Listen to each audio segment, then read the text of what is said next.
Most of the time, I talk about shows after they've finished airing. I prefer to do analysis like I do in my longer videos once I have the full picture of where the season is going. But today, I'm making an exception in a big way. You and I Are Polar Opposites was a show I had on my radar for a while before the first episode aired this last weekend. It looked like a fun little romance with a vibrant style. But in just one episode, it has already proved it is worth much closer attention than some run-of-the-mill high school romance anime. Let me briefly tell you why. You can immediately tell that this project is a labor of love. It's not just that the show looks great, or that the voice acting is awesome, or that the story is compelling. There's another level to it all. A commitment to cranking the dial to 10 on every bit the show throws at you in its 24-minute runtime. The peaks and the valleys are as high and as low as you can imagine without making everything feel disjointed. There's always a fear that the pilot episode will be a higher level of animation than the following season, but this is more exceptional direction than just the visuals, which would be much more surprising to see degrade moving forward. What really made this pilot special though is how much it broke from my expectations. On the surface, this is a very straightforward story. Miyu is loud and popular, Yusuke is quiet and a lone wolf, and the two of them grow closer together for 12 episodes before finally confessing their love to each other in the end. I was thrilled to see that I was entirely wrong. Immediately, we get a real reason that Miyu likes Yusuke.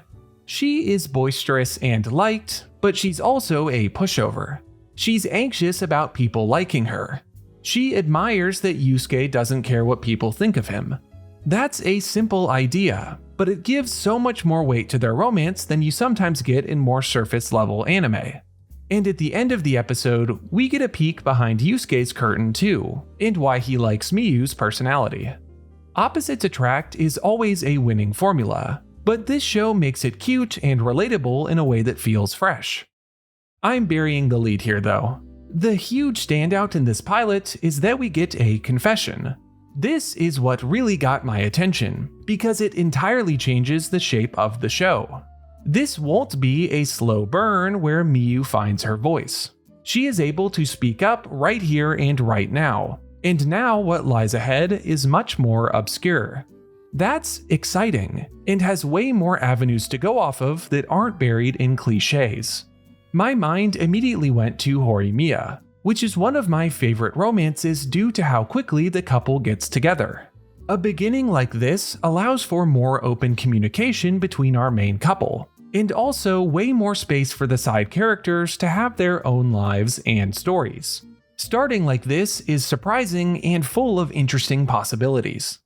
You and I Are Polar Opposites impressed me more than any romance pilot I can remember.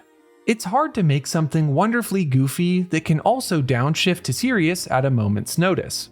Granted, it's only been one episode, but it looks great, sounds great, and nailed the emotional beats. If that doesn't get you excited for the next 11 episodes, I don't know what will. Have you watched the pilot? If so, what did you think? I can't wait to hear your thoughts below. And if you like romance anime and want more analysis, including of this show, liking and subscribing helps a ton and will keep you in the loop, as does hitting the hype button on the mobile app. I'm Slam Anime, and I'll see you next time.